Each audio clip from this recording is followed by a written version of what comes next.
अरे क्या अर्पिता इतना लेट? सॉरी लक्की। चल जल्दी कर, मूवी जाने के लिए लेट हो रहे हैं, जल्दी कर। मूवी? हाँ मूवी जाएंगे तो बहुत लेट हो जाएगा। मम्मा को क्या बहाना दूंगी? आज ट्यूसडे है ना, मंदिर का बोल दे। हाँ अर्पिता, मैं बस 15-20 मिनट में घर पहुंच रही हूँ बेटा, ठीक है? माँ, मैं कोचिंग से घर नहीं आ रही हूँ। वो हाईवे वाला मंदिर है ना, वहाँ जा रही हूँ अपने फ्रेंड्स के साथ। अरे इतनी दूर जाने की क्या जरूरत थी? माँ, एग्जाम के लिए मन्नत मांगी थी। मुझे बता देती ना बेटा, मैं साथ चल देती। माँ, मन्नत बताने से पूरी थोड़ी होती है। ठीक है, संभाल के आना। भैया हाईवे वाले मंदिर पे चलो। ये केस नहीं, एक सफरनामा था। एक लंबे वक्त तक इस केस की जांच पड़ताल चलती रही। हमारा सामना इंसानी जज्बातों के ऐसे ऐसे पहलुओं से हुआ जिससे इस केस को इस दशक के सबसे शॉकिंग केसेस में से एक कहा जा सकता है।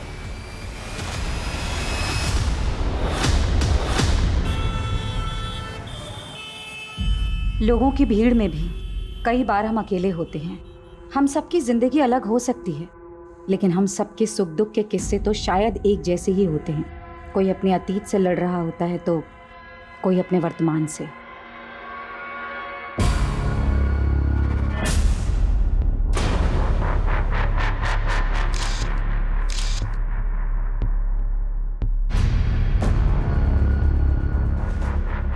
कहने को जिंदगी पल भर में नहीं बदलती, लेकिन कई बार जिंदगी का एक पल सब कुछ बदल देता है। विक्रम जी अंदर? हाँ जी अंदर है। ओके।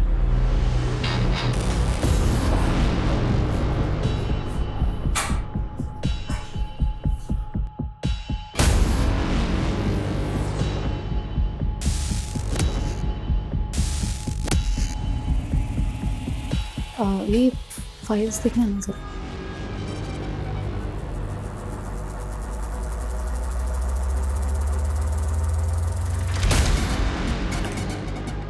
अरे आर यू ऑल राइट? जी ओके। जयंती, क्या हुआ? Nothing sir. सर एक सेकेंड। सर वो आदमी कौन था? पहले कभी नहीं देखा। He is my friend. और मैंने तुम्हें देखा, तुम छुप कर हमें देख रही थी। आखिर ये चल क्या रहा है sir? Are you trying to spy on me? Yes, because Reema 3 दिन से ऑफिस नहीं आ रही है सर, और उसका फोन भी बंद आ रहा है। आखिरी बार तो आप ही के साथ थी ना? कहाँ है रीमा? सॉरी। अरे क्या अर्पिता इतना लेट? सॉरी लक्की। चल जल्दी कर, मूवी जाने के लिए लेट हो रहे हैं, जल्दी कर। मूवी? हाँ मूवी जाएंगे तो बहुत लेट हो जाएगा। मम्मा को क्या बहाना दूंगी? आज ट्यूसडे है ना, मंदिर का बोल दे। हाँ अर्पिता, मैं बस 15-20 मिनट में घर पहुंच रही हूँ बेटा, ठीक है? माँ, मैं कोचिंग से घर नहीं आ रही हूँ। वो हाईवे वाला मंदिर है ना, वहाँ जा रही हूँ अपने फ्रेंड्स के साथ। अरे इतनी दूर जाने की क्या जरूरत थी? माँ, एग्जाम के लिए मन्नत मांगी थी। मुझे बता देती ना बेटा, मैं साथ चल देती। माँ, मन्नत बताने से पूरी थोड़ी होती है। ठीक है, संभाल के आना। भैया हाईवे वाले मंदिर पे चलो।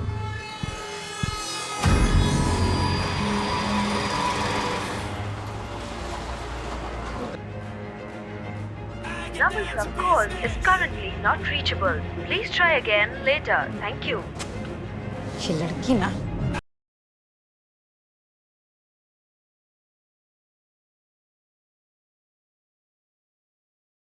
क्या रोज रोज का तमाशा लगा रखा है तुम लोगों ने? जब देखो तब लाउड म्यूजिक। आंटी आपको प्रॉब्लम क्या है? मेरे घर में कुछ भी करो, आपको क्या? जंगल में नहीं रह रहे हो, हाँ? कॉलोनी में रहते हो, और सिर्फ मैं नहीं, पूरी कॉलोनी डिस्टर्ब हो रही है तुम लोगों के इस लाउड म्यूजिक से। ये क्या है? लड़कियां बुला रखी हैं यहाँ पर। तुम लोग खड़े हो जाओ। क्या है? हाँ, पता है माँ बाप को यहाँ पे तुम लोग क्या कर रहे हो इन लड़कों के साथ में? अरे इतना सा सोचा तुम लोगों ने? इन लड़कों ने अगर तुम लोगों का रेप कर दिया तो तुम्हारे माँ बाप की इज्जत का क्या होगा? आंटी बहुत हो गया, हद में रहिए आप। अच्छा, मुझे ना मेरी हद मत बताओ। अच्छी तरह तुम लोगों को पता है ना अच्छी तरीके से कि लेना हमारे देश में गैर कानूनी है। बुलाऊं पुलिस को? करवाओ अंदर, दिखाओ अपनी हद। म्यूजिक कम करना, समझ में आ रही है बात? हेलो, हाँ किधर है तू? मैं तो कब की घर पहुंच गई हूँ। इनफैक्ट आप कहाँ हो?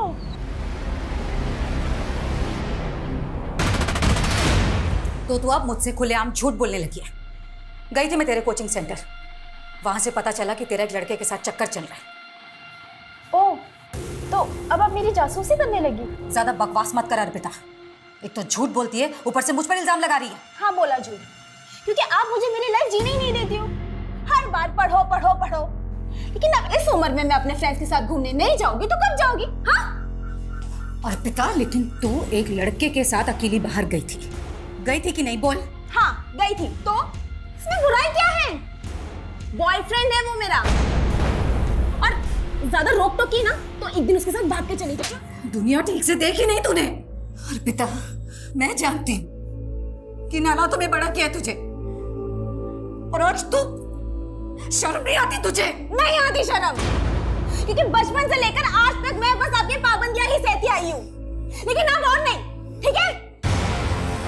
अर्पिता, अर्पिता,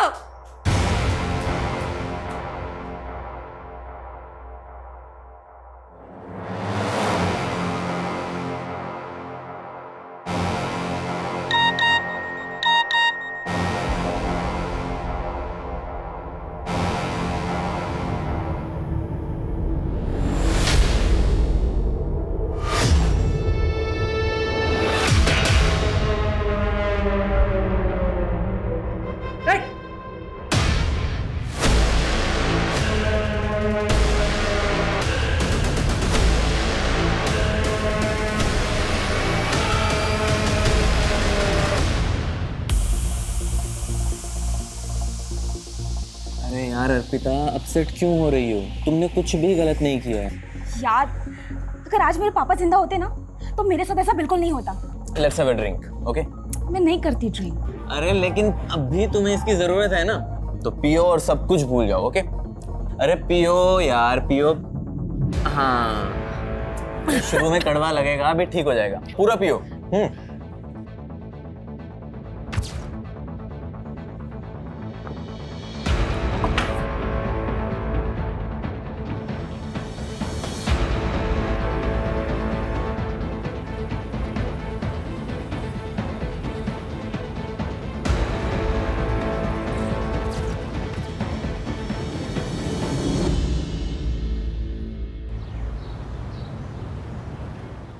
और फिर भालू ने कहा, मुझे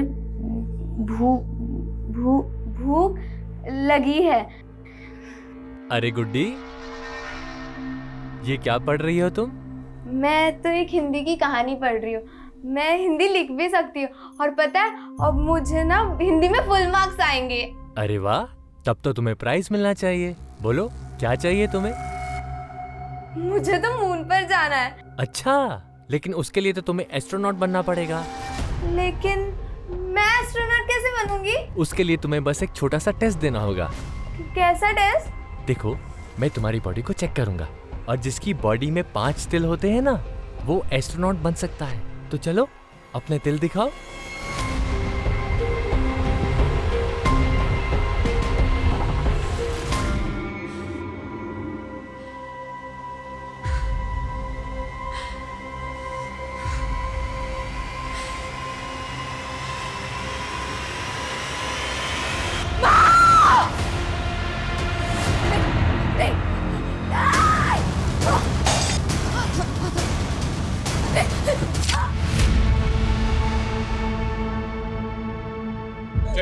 चलिए हटिए साइड पर हटो, चलो साइड। पूरा घर चेक कर। त्यागी किसी धारदार चीज से मारा गया है। सर ये सब देखकर तो लग रहा है कि काफी स्ट्रगल हुआ है।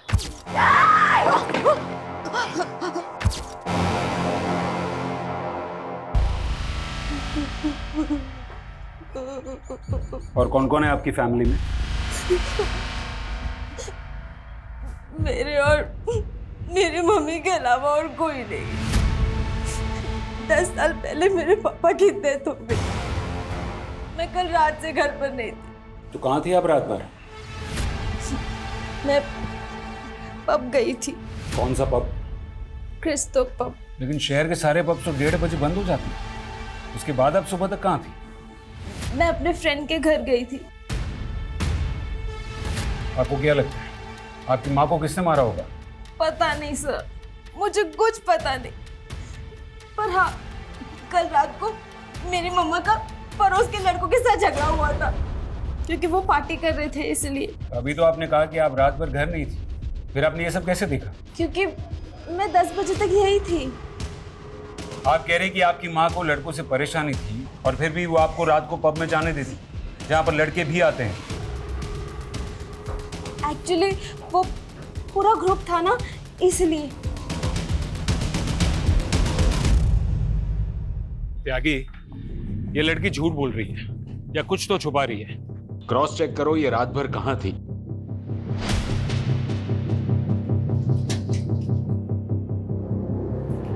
ये दोनों कहाँ हैं? पता नहीं सर, बहुत ही बिगड़े हुए लड़के हैं, दिन रात पार्टी करते थे। जयंती ने तो उनके मकान मालिक से भी शिकायत की थी कि वो घर खाली करा रहे। त्यागी, वो मकान मालिक से इन लड़कों का नंबर निकालो। सर, घर में कहीं भी जयंती का फोन नहीं मिला, लेकिन ये लैपटॉप बैग मिला है। अर्पिता, तुम्हारी माँ का फोन कहाँ है? मुझे इस बारे में कुछ नहीं पता। कविता, तो क्या खूनी ने जानबूझकर जयंती का फोन गायब किया? इसका मतलब है फोन में जरूर कुछ ना कुछ है जो हमें खूनी तक ले जा सकता है।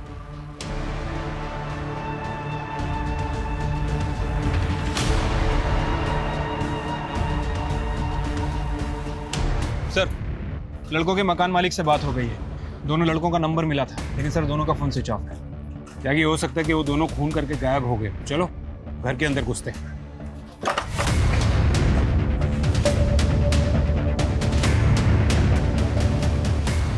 घर चेक करो।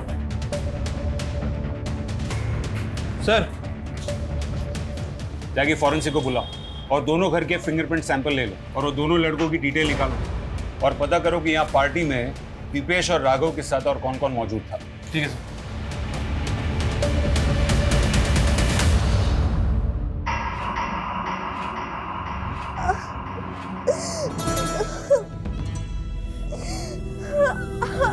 तुम्हारी बॉडी पर 5 तिल हैं। तुम पक्का एस्ट्रोनॉट बनोगी। हम रॉकेट में बैठेंगे। रॉकेट देखना है तुम्हें? गुड्डी, सो रही है बेटा? क्या हुआ? मुझे माँ की याद आ रही है, मुझे उनके पास जाना है। लेकिन गुड्डी, माँ तेरा ध्यान नहीं रख सकती, इसलिए मैं हूं ना, तेरी बड़ी बहन, तेरी माँ। क्या हुआ गुड्डी? पेट क्यों पकड़ रखा है? मेरा पेट दर्द हो रहा है। स्कूल में इसने जरूर कुछ उल्टा सीधा खाया होगा, पक्की बात है। आपको कैसे पता? आप तो ऑफिस से अभी आ रहे हैं ना? अरे पागल हो क्या तुम? इसमें पता करने वाली क्या बात है? एक नंबर की चटोरी है ये। स्कूल के बाहर ना इसने जरूर कुछ खाया होगा, पूछो इससे। गुड्डी खाया है कि नहीं?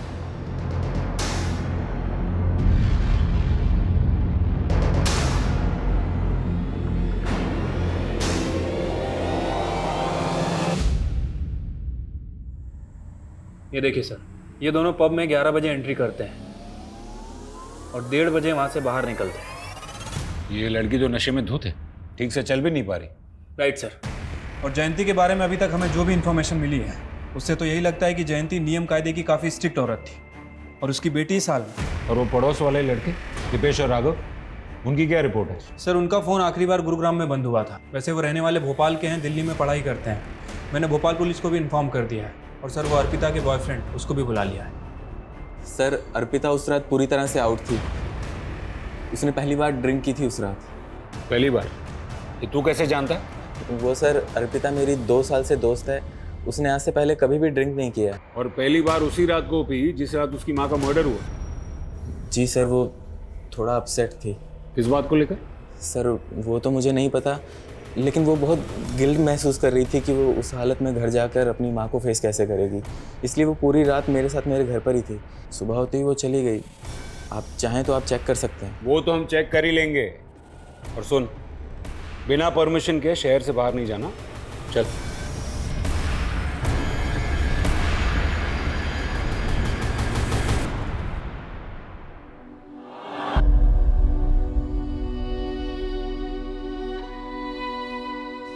पता है, खुश रहना, मस्त रहना सबसे बेस्ट होता है, क्योंकि ना कभी किसी बात पे रोना भी आए ना तो हंसकर टाल दो, सारा स्ट्रेस गायब हो जाता है और दिमाग भी शांत हो जाता है।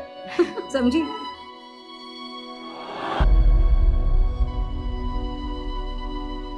सर जयंती का फोन रात 10:30 बजे बंद हुआ था, वो भी उसके घर वाले एरिया में। और उसका फोन भी गायब है, जो हम मान रहे हैं कि किलर ने गायब किया है। अर्पिता मेन सस्पेक्ट है। मुझे लगता है कि फोन गायब करने के पीछे की वजह माँ और बेटी के बीच की चैट हिस्ट्री को छुपाना होगा, क्योंकि उससे हमें पता चल जाता कि माँ और बेटी के बीच में बनती नहीं थी। और हाँ, वो 2 लड़के दीपेश और राघव, उनके बारे में भी पता करना होगा कि वो क्यों गायब। सर इन दोनों लड़कों के सीडीआर में ऐसी 2 लड़कियों के नंबर मिले हैं जो साथ पार्टी में थे, अदिति और विनीता। उनसे मिलना होगा, शायद उनको पता हो कि दीपेश और राघव कहाँ है। कविता, तुम जयंती के फोन का लोकेशन IMEI नंबर से ट्रेस करो। Okay sir. सर एक और बात, 8 बजे जयंती ने एक नंबर पे कॉल किया था जो रीमा के नाम से रजिस्टर है। रीमा? कौन रीमा? सर वो जयंती के साथ उसके ऑफिस में काम करती थी।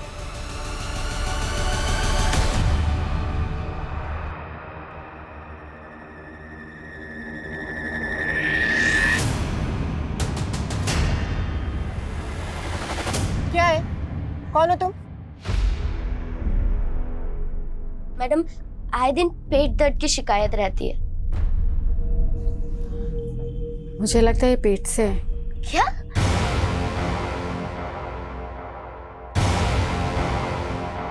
Hi ma'am, I am Suraj Sharma. I am match maker ma'am. मैं लोगों की शादियां करवाता हूँ। तो मैं क्या करूँ? नहीं मैम, आपने मंगलसूत्र भी नहीं पहना है और मांग में सिंदूर भी नहीं है, तो ऑफकोर्स आप शादीशुदा तो नहीं होंगी ना। इससे तुम्हें क्या लेना देना? लेना देना है मैम। अगर आपने शादी नहीं की तो बच्चा कैसे पैदा कर लिया? ये क्या बकवास कर रहे हो तुम? चलो जाओ यहाँ से। मैम मेरी बात तो सुनिए। मैम मैम मैं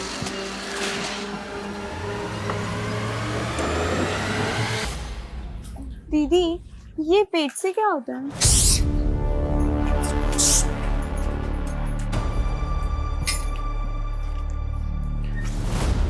कहाँ गए थे तुम लोग? गुड्डी, क्या हो गया इसको? डॉक्टर के पास गए। गुड्डी 4 महीने प्रेग्नेंट है। क्या? इतने नादान क्या बन रहे हो? तुम्हें नहीं मालूम इस घर में तुम ही एक लौते आदमी हो। सच सच बताओ, तुमने रेप किया ना मेरी बहन को? सोच भी कैसे सकती तुम, मैं उस छोटी सी बच्ची के साथ ये सब करूंगा?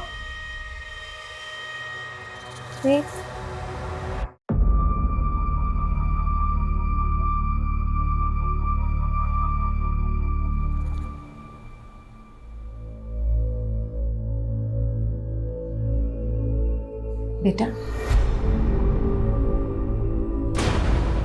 10 सालों में मैंने हमेशा यही चाहा कि मैं तुझे तेरे पापा की कमी कभी ना महसूस होने दूं, और आज भी यही कोशिश करती आ रही हूं कि तुझे दुनिया की सारी खुशियां दूं।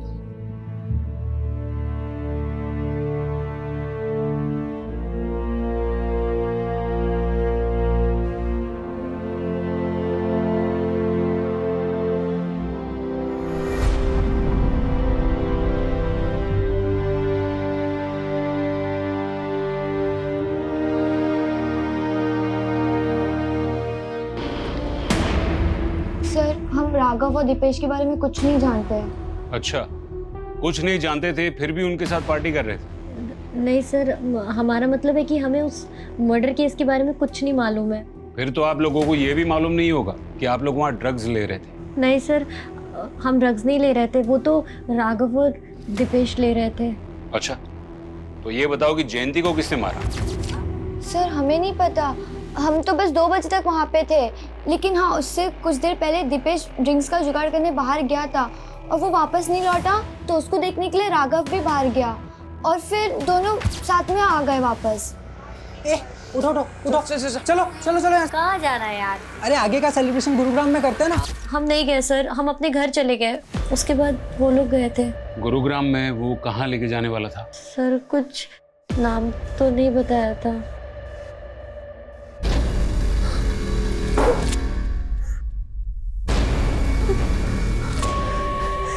क्या चाहते हो तुम? क्यों लेकर आए हो मुझे यहाँ पर तुम? हाँ,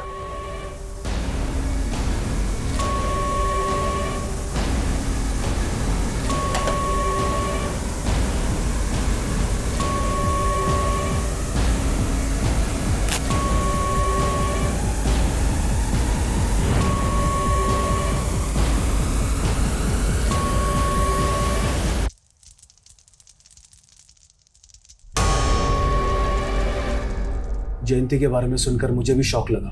बहुत ही नेक औरत थी। जयंती का ऑफिस में किसी से कोई इशू चल रहा था? I don't know. रीमा और आप? जी। जयंती ने हत्या के पहले करीब 8 बजे आपको कॉल किया था, क्या बात हुई थी? मैम एक्चुअली मेरी तबीयत खराब थी और उस दिन मैं ऑफिस भी नहीं आई थी, बस इसलिए मेरी हेल्थ के बारे में पूछ रही थी। जरूरत पड़ी तो दोबारा बात करेंगे। रीमा, मुझे पूरा अंदाजा है कि ऑफिस में तुम्हारे साथ क्या हो रहा है। सच सच बताओ, तुम्हारा बॉस तुम्हें मॉलेस्ट कर रहा है ना? जयंती प्लीज मुझे मेरे हाल पर छोड़ दो और तुम भी इस सब में मत पड़ो। अरे लेकिन क्यों ना पढ़ूं? आज तुम्हारे साथ ऐसा हो रहा है, कल किसी और ऑफिस कलीग के साथ ऐसा होगा।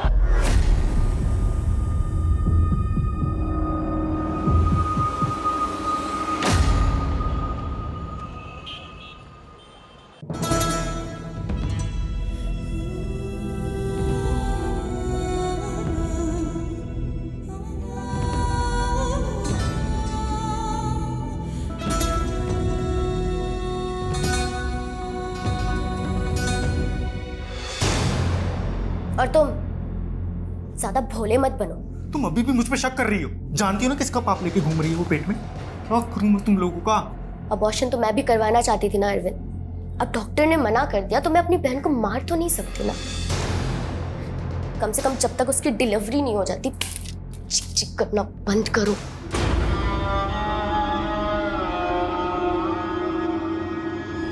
सर, जयंती की पोस्टमार्टम रिपोर्ट के हिसाब से उसकी मौत रात में 1 बजे से 3 बजे के बीच में हुई और जयंती का फोन रात को 10:30 बजे बंद हुआ था। इसका मतलब है मर्डर के काफी पहले उसका फोन बंद हुआ था या फिर गायब हुआ था। दीपेश और राघव के दोस्तों के स्टेटमेंट के हिसाब से दीपेश और राघव रात को 2 बजे बाहर से अंदर आए थे और सबको जाने के लिए कहा था। क्या वो दोनों ही खून करके आए थे? और सर दूसरी तरफ अर्पिता और लकी भी 1:30 बजे के करीब पब से निकल गए थे। शायद उन्होंने जयंती को मारा और फिर वो दोनों लकी के घर चले गए। सर, आपको लगता है कि जिस हालत में वो पब से निकले इस तरह से मर्डर कर सकते हैं?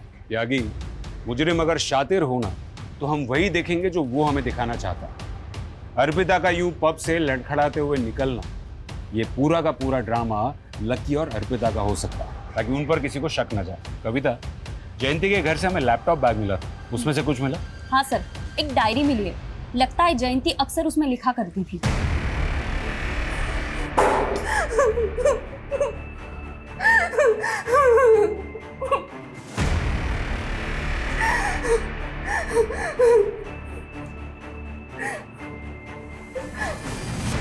थोड़ा बादाम खाया करो।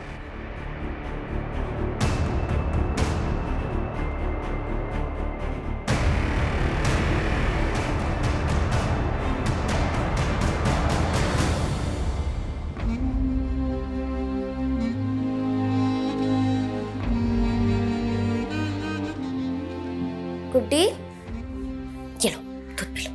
नहीं दीदी, मुझे दूध नहीं पीना, उल्टी आती है मुझे। देखो, अब से तुम्हें अपना खाने पीने में ध्यान रखना होगा, ऐसे नहीं चलेगा बिल्कुल। ना ओह, तो खाना खाने से बच्चा हेल्दी होगा? कोई जरूरत नहीं है इस पाप के लिए ममता दिखाने की। तुझे मालूम भी है कि तुझे कितनी तकलीफ होगी?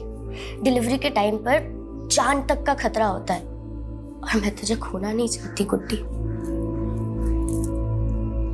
अरे दीदी, मुझे कुछ नहीं होगा। लेकिन दीदी, ये पाप क्या होता है? आप इस बच्चे को ऐसा क्यों कह रहे हो? मैंने तो पढ़ा था कि बच्चे भगवान का रूप होते हैं। मैंने अपनी ये हिंदी की किताब में पढ़ा था। तू भी तो बच्ची ही है, लेकिन भगवान को तेरे पे तो तरस नहीं आया। पर दीदी,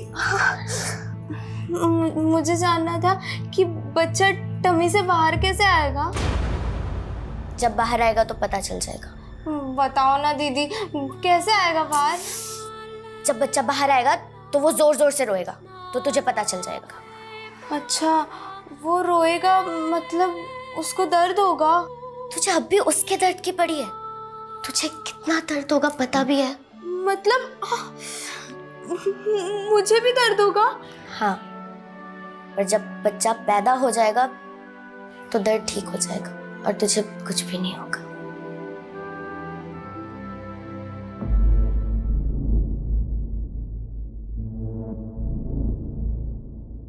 जब भी 25 जून आती है तो लगता है जैसे मेरे ऊपर एक बहुत बड़ा बोझ है जिसके तले दबी जा रही हूं। 10 साल पहले 25 जून को क्या हुआ था? मेरे पापा की डेथ हुई थी उस दिन। तो तुम्हारी माँ ने उनकी डायरी में ऐसा क्यों लिखा था कि 25 जून को उनका कोई बोझ उतर गया था? सर मैंने उनकी डायरी कभी नहीं पढ़ी। नाम क्या था तुम्हारे पापा का? राजू। तुम्हारी मम्मी और पापा के बीच रिश्ता कैसा था? वैसे तो वो दोनों एक दूसरे से बहुत प्यार करते थे सर, लेकिन उनके बीच हमेशा झगड़ा होता रहता था। किस बात को लेकर? मेरे पापा का एक पैर काम नहीं करता था और वो एक छोटी सी फैक्ट्री में काम करते थे। उन्हें बिल्कुल अच्छा नहीं लगता था कि माँ उनसे ज़्यादा कमाती है। उन्हें माँ से कॉम्प्लेक्स था। इसी फ्रस्ट्रेशन में उन्होंने शराब पीना शुरू कर दिया। लेकिन पापा बहुत अच्छे थे, माँ उन्हें समझ ही नहीं पाई। तुम्हारे पापा की डेथ कैसे हुई? हार्ट अटैक आया था उनको। तुम्हारे बाकी कोई रिश्तेदार नहीं दिखे? ना तुम्हारी मम्मी की तरफ से ना पापा की तरफ से? मेरी माँ की तरफ से कोई नहीं था सर। माँ एक लौती बेटी थी और मैंने अपने नाना नानी को कभी नहीं देखा। बहुत पहले उनकी डेथ हो गई थी। और पापा की तरफ से? मेरी दादी थी, पर जब मैं 7 साल की थी तभी उनकी डेथ हो गई। और पापा का भी कोई भाई बहन नहीं था। सर मुझे तो लग रहा है ये अर्पिता कोई भी बात सही से नहीं बता रही। शायद वो चाहती ही नहीं कि उसके रिश्तेदार सामने आए और वो उन दोनों माँ बेटी के खराब रिश्तों के बारे में बता के उस पर शक जताए। कविता, अगर उसके माँ बाप के कोई रिश्तेदार हैं भी तो उनका तो पता लग ही जाएगा। जयंती के सीडीआर रिपोर्ट में मौजूद हर एक नंबर की डिटेल निकालो। जयंती के सोशल मीडिया अकाउंट्स भी चेक करो। मैं ये जानना चाहता हूँ कि जयंती ने अपनी डायरी में ऐसा क्यों लिखा था कि 10 साल पहले उसके पति के मौत वाले दिन उसके सर का बोझ उतर गया था। क्या जयंती के पति की मौत के पीछे कोई राज छुपा था? राजू छोड़ो मुझे, छोड़ो मुझे राजू, राजू। अर्पिता, अर्पिता तेरे पापा को अटैक आया, मैं डॉक्टर को लेके आती हूँ। हाँ तू ध्यान रखना।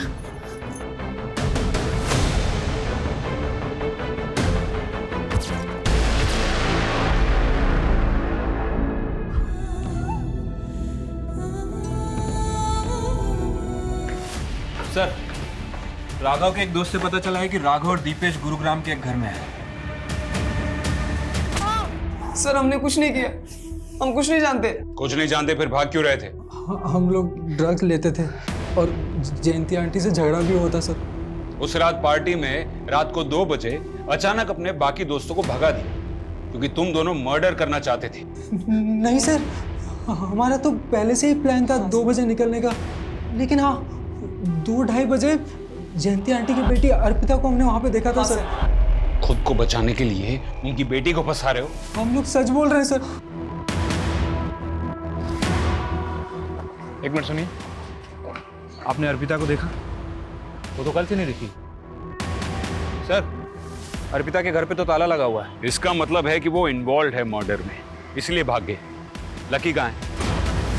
सर लकी घर पे था, वर्मा उसे लेकर आ रहा है। तूने कहा था कि तू उस रात अर्पिता को अपने घर पर लेकर गया था, लेकिन उसके पड़ोस में रहने वाले लड़कों ने अर्पिता को उसके घर पे जाते हुए देखा था। सर वो लड़के झूठ बोल रहे हैं सर। सर मुझे लगता है कि उन लड़कों ने ही अर्पिता को कहीं गायब किया है ताकि वो आपसे ये झूठ बोल सके। सर आप मेरी बात पे यकीन कीजिए सर। त्यागी, ना तो हम ये दीपेश और राघव का भरोसा कर सकते हैं और ना ही लकी का। राइट सर, अर्पिता ही हमारी प्राइम सस्पेक्ट है, लेकिन अभी तक वो गायब है सर। ये अर्पिता का फोटो सर्कुलेट करो। ठीक है सर। सर वो जयंती का पीएम होने के बाद हमने सोचा था कि उसकी बॉडी किसी रिश्तेदार को हैंड ओवर कर देंगे, लेकिन सर उसकी बेटी प्राइम सस्पेक्ट निकली और कोई दूसरे रिश्तेदार का कुछ पता नहीं चल रहा है। तो क्या करें, मॉर्ग वालों को कहें अंतिम संस्कार करने के लिए। और कर भी क्या सकते, लेकिन त्यागी हमें जयंती के कातिल को जल्द से जल्द ढूंढना होगा, फिर चाहे वो उसकी बेटी हो या फिर कोई और। मैं बेटी हूँ, बीवी हूँ, बहू हूँ, माँ हूँ, लेकिन सबसे पहले मैं क्या थी और सबसे आखिर में मैं कौन हूँ? मैं सिर्फ औरत हूँ। औरत होना मेरा स्वाभिमान है और जब जब मेरे स्वाभिमान को ठेस लगी है मैंने खुद को संभाला है, क्योंकि मैं सहनशील भी हूँ। सर, जयंती का सोशल मीडिया अकाउंट चेक कर रहा था। ये देखिए, एक अकाउंट मिला है। अरविंद सिंह। सर जयंती इस अकाउंट को काफ़ी फॉलो करती थी, इनफैक्ट इसके बहुत सारे पोस्ट को लाइक भी किया है। ये देखिए, मुझे लगता है कि इसका और जयंती का कोई कनेक्शन है, आगरा का ही रहने वाला है। बेचारी गुड्डी, गुड्डी? जी हाँ, हम जयंती को प्यार से गुड्डी ही बुलाते थे। क्या आप बता सकते हैं कि जयंती की बेटी अर्पिता कहाँ हो सकती है? ये आप क्या कह रहे हैं? जयंती की बेटी भी है? मतलब आप नहीं जानते? देखिए, दरअसल मैंने और सुजाता ने गुड्डी की शादी के बाद से उससे दूरी बना ली थी। कौन सुजाता? जी, गुड्डी की बड़ी बहन, मेरी स्वर्गवासी पत्नी, उनका नाम सुजाता था। अरविंद जी, ऐसी क्या वजह थी जो आप लोगों ने जयंती से रिश्ता तोड़ दिया? उसका दुर्भाग्य, उसका अतीत। 12 साल की मासूम थी जब उसके साथ बलात्कार हुआ। 12 साल की उम्र में बलात्कार? कौन था वो? मुरादाबाद के बहुत रसूखदार लोगों के 2 बदमाश बेटे थे। मैं तुम्हारी बॉडी को चेक करूंगा। गुड्डी हमें बता भी नहीं पाई और ये सिलसिला महीनों तक चलता रहा। जब तक हमें पता चलता तब तक बहुत देर हो चुकी थी। गुड्डी 4 महीने से पेट से हो चुकी थी। अबॉर्शन नहीं करा सकती थी वो। आप दोनों ने उन 2 लड़कों के खिलाफ कोई पुलिस कार्रवाई भी नहीं की? उन दोनों के अब्बू बहुत ताकतवर लोग थे साहब। मैं और सुजाता अगले दिन उसके अब्बू के पास गए उसकी शिकायत लेकिन अगले ही दिन वो दोनों गुंडे हमारे घर में घुस पड़े। अगर पुलिस के पास जाने का सोचा भी ना तो वो अंजाम होगा तुम लोग का जो तुम लोग सपनों में भी नहीं सोच सकते। रातों रात हम घर छोड़ के भागे और एक दूसरे शहर में किराए के मकान पे रहने लगे। वहीं पे गुड्डी ने एक बच्चे को जन्म दिया और फिर उसने वहीं पे शादी कर ली। लेकिन क्या मालूम सर, उसकी ज़िंदगी पे उसका अतीत भारी पड़ गया। मतलब आप ये कहना चाह रहे हैं कि उन्हीं 2 लड़कों ने जयंती का खून किया है जिन्होंने बचपन में उसका रेप किया था? रिजवान शेख नाम है उसका, दिल्ली में मशाल पार्टी का नेता है। और वो दूसरा है ना, परवेज अंसारी नाम है उसका। सर वो भी अभी दिल्ली में ही रह रहा है। आपके पास गुड्डी की बचपन की फोटो है? सब वो होगी तो सही, लेकिन एक बार मुझे ढूंढना पड़ेगा। हाँ कविता बोलो। सर, जयंती के फोन का IMEI नंबर ट्रेस हुआ था। सर, हमें वो फोन एक कचरा बिनने वाले के पास मिला। जयंती के फोन का सारा डेटा रिट्रीव करो। Okay sir.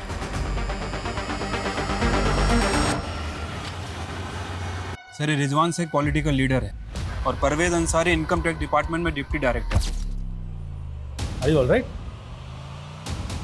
सर, मान लेते हैं कि इन दोनों में से किसी ने कुछ किया है, तो फिर ये अर्पिता क्यों गायब है?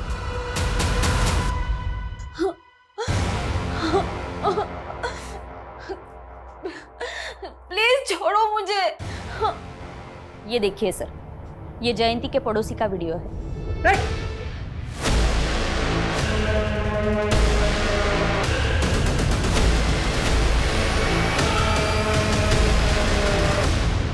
सर, ये बात सच है कि मैं अपनी बीवी को कभी कभी मारता था, पर मैंने जयंती का खून नहीं किया सर।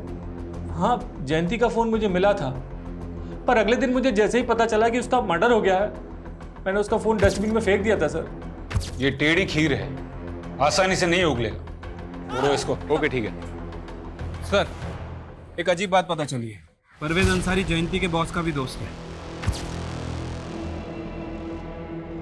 सर, परवेज अंसारी को मैं सिर्फ 10 साल से जानता हूं और आप मुझसे 28 साल पहले की बात कर रहे हैं। 28 साल पहले परवेज अंसारी और रिजवान शेख ने जयंती और गुड्डी नाम की लड़की का 12 साल की उम्र में रेप किया था, वो भी कई महीनों तक। इसको जानते हैं? नो। चलो, इसको नहीं जानते हैं, परवेज अंसारी को तो जानते हैं ना। इसका मतलब आप रिजवान शेख को भी जानते होंगे। सर, बड़े नेता है, मैं क्या सभी जानते हैं। हाँ, परवेज ने एक बार बताया था कि वो उनके बचपन का दोस्त है। और आप उन दोनों के दोस्त। इसका यह मतलब है कि जयंती के मर्डर में उन दोनों के साथ आप भी इन्वॉल्व हैं। सर, क्या कुछ का कुछ बोलते चले जा रहे हैं? कोई सबूत है आपके पास? जल्दी दिखा देंगे। कौन है ये? आपके मुरादाबाद की है, गुड्डी उर्फ जयंती। इसके जीजा जी का कहना है कि 28 साल पहले आपने इसका रेप किया था। इंस्पेक्टर, क्या तू जानता नहीं एक ईमानदार नेता के छवि पे दाग लगाने का हर्ज क्या होता है? 2 मिनट नहीं लगेंगे, सस्पेंड हो जाओगे। सर, हम तो ईमानदारी से अपना काम कर रहे हैं और वो कहते हैं ना कि भले ही देर लग जाए लेकिन सच की जीत जरूर होती है। जय हिंद। सर, माना कि ये दोनों बहुत शातिर हैं, लेकिन कहीं ऐसा तो नहीं कि जयंती के मर्डर को हम 28 साल पुराने वाले केस से जोड़ के गलती कर रहे हैं? मैं जानता हूँ जयंती के मर्डर में उसकी बेटी समेत और भी सस्पेक्ट्स हैं, लेकिन जो गुड्डी के साथ 12 साल की उम्र में हुआ, तो एक पुलिस ऑफिसर के नाते ये मेरा फर्ज बनता है कि मैं उस केस को भी सही अंजाम दूँ। त्यागी, जयंती ने आखिरी बार रीमा को कॉल किया था, जो उसके साथ उसकी ऑफिस में काम करती थी। ये रीमा से जयंती के बॉस के बारे में दोबारा बात करो, शायद कोई क्लू मिल जाए। ठीक है सर।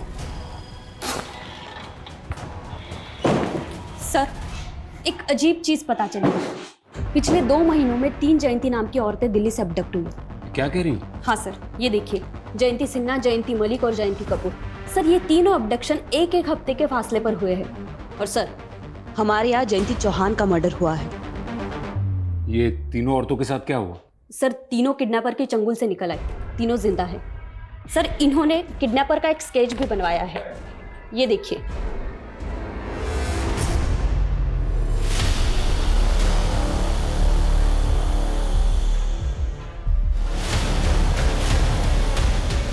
सर मुझे तो अभी तक ये समझ में नहीं आ रहा कि उसने मुझे किडनैप क्यों किया था। उसने मेरी फैमिली को फिरौती के लिए कोई कॉल भी नहीं किया और इसके बाद अचानक से उसने मुझे छोड़ दिया। तो उस दौरान उन लोगों ने आपके साथ किया क्या? यही है क्या? नहीं, मुझे नहीं लगता।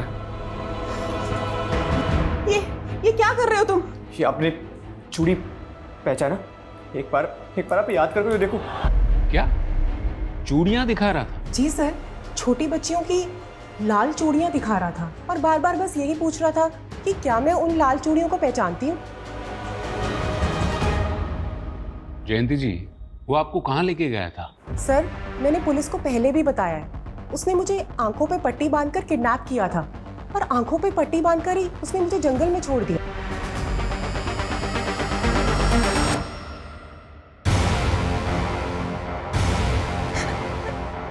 प्लीज मुझे छोड़ दो। तुझे तो मैं कभी नहीं छोड़ूंगा। ये तो गनीमत समझ कि तुझे अभी तक जिंदा छोड़ा हुआ है, लेकिन तेरी मौत तो पक्की है। सर मैंने जयंती नाम की बाकी की औरतों से भी बात की है। सर सभी का स्टेटमेंट पहली वाली जयंती से मैच कर रहा है। सर कहीं ऐसा तो नहीं कि वो कोई सुपारी किलर था जिसने जयंती को देखा ही नहीं था, लेकिन जब उसे असली जयंती मिली उसे आइडेंटिफाई किया और उसका मर्डर कर दिया। लेकिन फिर वो लाल चूड़ियां क्यों दिखा रहा था? वो भी बच्चियों की चूड़ियां?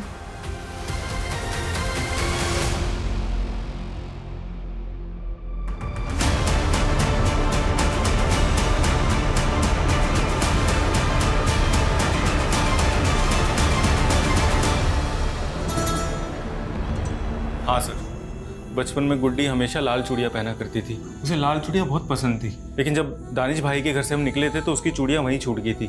कौन दानिश? सर दरअसल बच्चा पैदा होने के बाद मैं, सुजाता और गुड्डी हम तीनों फरीदाबाद में शिफ्ट हो गए थे। दानिश भाई के घर पे किराए पे रहने लगे थे। मेरे गोलू, अरविंद जी, अरे अस्सलाम वालेकुम। नमस्ते। आइए ना। अरे वो किराया। हाँ सुजाता। अरे कितना प्यारा बच्चा है, माशाल्लाह माशाल्लाह। ले ले ले ले। कितनी उम्र है बच्चे की? अभी 1 साल का हुआ है, मेरा बेटा है। अरे वाह वाह वाह वाह। ये रेंट। शुक्रिया। चलिए दोबारा आइएगा जरूर। हाँ हाँ। जीजू आपने ऐसा क्यों कहा कि ये आपका बेटा है? ये तो मेरा बेटा है ना। गुड्डी तुझे कितने बार समझाया ना कि तू बिना शादी किए माँ बनी है, और वो भी इतनी सी उम्र में। भूल से भी किसी को ये मत कहना कि ये तेरा बेटा है, समझी?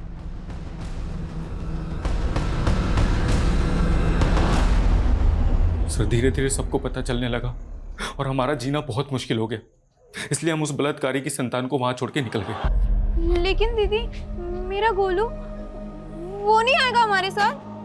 गुड्डी गोलू की तबीयत खराब थी ना, तो वो मर गया। क्या? अगर हम गुड्डी से झूठ ना बोलते तो उस बच्चे का साया हर जगह हमारी बदनामी करवाता। कहाँ छोड़ा था बच्चे को? दानिश भाई के घर पे, जहाँ उसकी चूड़ियाँ छूटी थी।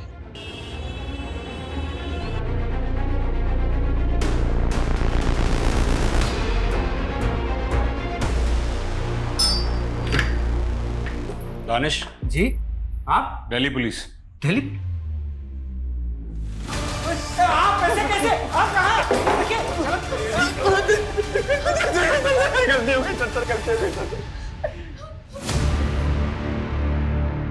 अर्पिता? सर वो तो उस बच्चे को यहाँ छोड़ के चले गए थे, लेकिन मैंने करीम को अपने बेटे की तरह पाला है। मतलब कि करीम ही जयंती उर्फ गुड्डी का बेटा है। मैंने अपनी माँ को नहीं मारा सर। बचपन से लोग मुझे चिढ़ाते थे कि मेरा बाप कौन है।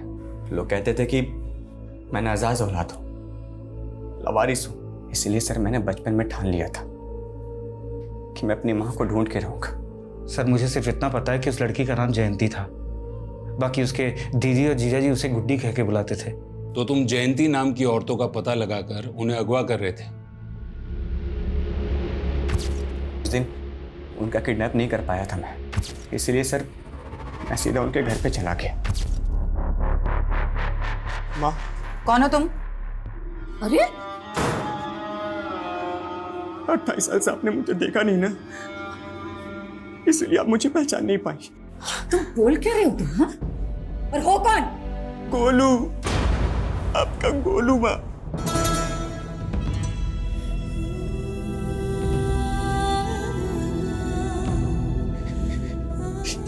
ये आपकी चूड़ी दानिश अबू ने दी है।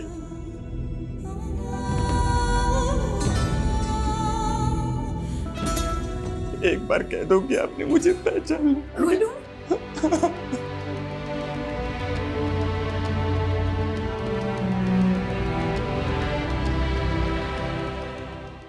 तो मारा क्यों? सर मैं क्यों मारूंगा, बल्कि उन्होंने तो मुझे अपना लिया था। हाँ बस मेरे असली बाप के बारे में उन्होंने कुछ भी नहीं बताया, लेकिन मुझे मेरी माँ मिल गई थी। ये खुशखबरी सुनाने के लिए मैं अपने अब्बू के पास जा ही रहा था कि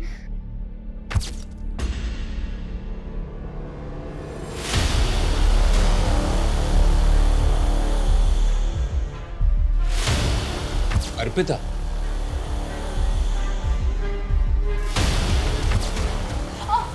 अर्पिता, अर्पिता, तू पी कर आ रही है? मुझसे क्या पूछते हो? आप जवाब दो। इतनी रात को उस लड़की के साथ क्या कर रही थी? बदतमीज, तू जानती भी है कौन है वो? फिर से थप्पड़ मारा, फिर से हाथ उठाया। पापा को भी ऐसे ही मारा था ना? वो एक एक्सीडेंट था अर्पिता। शराब के नशे में ना वो मुझे मारना चाहता था। झूठ बोल क्या तुम? झूठ बोलती है, झूठ बोलती है ये औरत, झूठ बोलती है। झूठी है तू। ये क्या कर रही है तू? अर्पिता। लड़की जानता था ना कि मर्डर तुमने किया है? हाँ सर, वो मुझसे प्यार करता था। मुझसे बहुत बड़ी भूल हो गई सर। मुझे नहीं पता था कि मेरी माँ बचपन से इतना सब सहती आ रही है। इतने सालों से मैं अपनी माँ के लिए वेट कर रहा था सर, और मिला भी तो सिर्फ एक दिन। हाँ मुझे अर्पिता पे शक था कि उसी ने कुछ किया, इसलिए मैंने उसका अपहरण किया था सर। लेकिन चाहकर भी मैं उसे मार नहीं पाया सर। आप ही बताओ कैसे मारता? आखिर थी तो मेरी बहन ना। कैसे एक गुनाह कई जिंदगियों को दर्द और बदनसीबी से भर देता है। अगर 28 साल पहले गुड्डी को इंसाफ मिल चुका होता तो शायद आज हम उसके अंजाम को बदल सकते थे। त्यागी, ताज्जुब की बात तो ये है कि एक माँ अपने बेटे से 28 साल बाद मिलती है और उसकी बेटी को ऐसी गलतफहमी होती है कि उसने एक ही झटके में उसकी जान ले ली। लेकिन सर गुड्डी उर्फ जयंती, उसका इंसाफ अभी तक अधूरा है। उसके रेपिस्ट अभी तक बाहर घूम रहे हैं। अगर सर हम कोर्ट से परवेज और रिजवान के डीएनए टेस्ट का ऑर्डर ले लें तो करीम से उसका डीएनए मैच करके पता चल जाएगा कि उसका असली बाप कौन है। लेकिन त्यागी, रेप विक्टिम भी जिंदा नहीं है। सिर्फ गुड्डी के जीजाजी के बयान पर कि परवेज और रिजवान ने उसका रेप किया था, मुझे नहीं लगता है कि रेप विक्टिम की गैर मौजूदगी में उन पे कोई केस बनेगा। कोर्ट पहली सुनवाई में अपना केस डिसमिस कर देगा। मतलब सर 28 साल के बाद भी गुड्डी को इंसाफ नहीं मिलेगा। सर, रीमा ने नया बयान दिया है। रीमा का कहना है कि उसका बॉस विक्रम उसे मोलेस्ट करता था। सर, विक्रम ने अपने दोनों दोस्त रिजवान और परवेज के साथ मिलकर उसे एक फार्म हाउस पे ले जाकर फोर्स सेक्स के लिए मजबूर किया। लेकिन सर, रीमा कोर्ट में बयान देने के लिए रेडी है। तो अब हमें परवेज और रिजवान की डीएनए टेस्ट की परमिशन मिल जाएगी। सच्चाई जितना छुपा लो, एक ना एक दिन तो बाहर निकल ही आता है।